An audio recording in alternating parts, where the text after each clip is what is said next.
بسم اللہ الرحمن الرحیم۔ السلام علیکم۔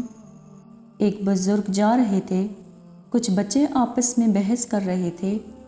جب قریب سے گزرے تو وہ بچے کہنے لگے، بابا جی ہم آپس میں کسی مسئلے پر بحث کر رہے ہیں، آپ ذرا فیصلہ کریں۔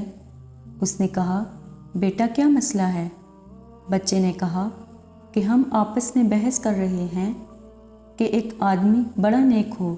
مزید ویڈیو سٹارٹ کرنے سے پہلے آپ سے گزارش ہے کہ ہمارے یوٹیوب چینل کو لازمی سبسکرائب کریں۔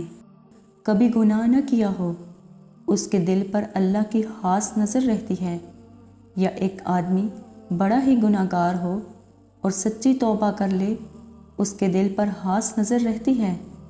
وہ بزرگ فرمانے لگے، بیٹا میں عالم تو نہیں ہوں، تاہم ایک بات میرے تجربے میں آئی ہے کہ میں کپڑا بنتا ہوں، گھڑی چلاتا ہوں، دھاگے ہوتے ہیں۔ میرے تجربے میں بات آئی کہ جو دھاگا ٹوٹ جاتا ہے میں اسے گرہ لگاتا ہوں، اس کے بعد اس پر خاص نظر رکھتا ہوں کہ دوبارہ ٹوٹ نہ جائے۔ ممکن ہے جو بندہ شیطان کے راستے کو چھوڑ کر سچی توبہ کر لے، اللہ سے اپنی گانٹھ باندھ لے، ممکن ہے اس کے دل پر اللہ کی خاص نظر رہتی ہو کہ یہ بندہ دوبارہ نہ ٹوٹ جائے۔ جزاک اللہ۔